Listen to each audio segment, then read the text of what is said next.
Comigo.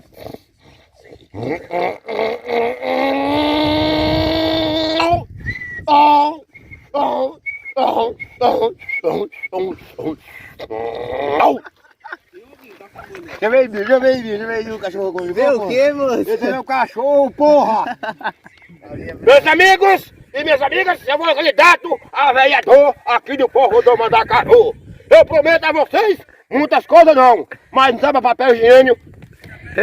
A turma do assentamento, eu vou falar com vocês aqui. Se eu for eleito, o povo do assentamento vai ser um povo querido. Por quê? Vai ser um povo querido? Porque é um povo amigueiro, um povo farturento. De dia come água e de noite come vento. Rima. Você pegou auxílio, Beto? Quem? Você pegou auxílio, né? Esse auxílio me ajudou demais. Comprei 4 mil reais só de mercadoria, só de feijão e arroz, e feijão e legumes. Então esse auxílio seu foi muito alto, hein? Não, porque eu fui deixando juntar lá. Aí o governo me pagou de uma vez só. Foi nada não, foi 7 meses.